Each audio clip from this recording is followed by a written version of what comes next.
It really depends on your appetite for risk. You know, if you can stomach development, I would invest in Robert. He'll build anything and everything for you across Europe, and with a good profit. But fundamentally, I would just really have a diversified portfolio today. You know, cover the main markets, France, UK, Germany, and then invest in some of the other markets, because ultimately, you know, a bit of diversity. But I wouldn't go. You know, 500 million will not take you too far. So I would selectively stay in 3 or 4 markets. Okay, Robert, I might even give you $1 billion. And I do agree with Mo. I would invest in myself. Okay.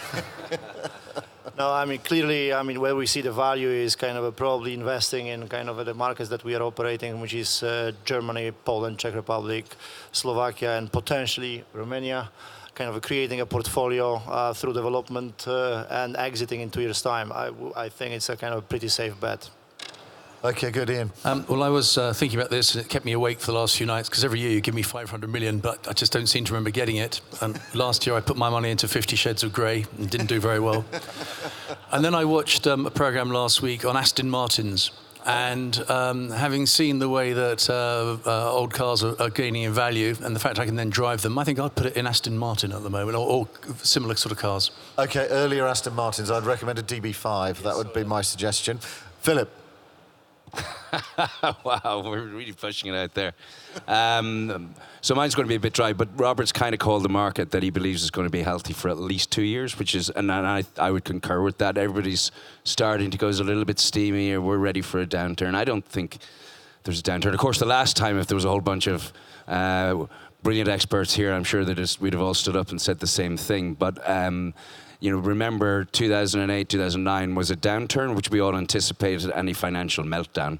I don't think there is a financial meltdown, so we're in a much more normalized cycle. Demand is improving, not shrinking. So generally, I think the markets are reasonably healthy. Europe just hasn't responded in terms of recovery at the same pace as what we've seen in the likes of the US. So I think we're in good shape, and definitely at least 2 years, if not more, to run. In terms of investing the money, last year I think I would have said Southern Europe was a real target, and Southern Europe is moving pretty fast in terms of what's happening to values. Definitely markets where you can see a lot of rent growth. I'd probably still invest even at core pricing today for core returns. But I'd really want to put 499 of it into development. Okay, into development. Yeah. Okay.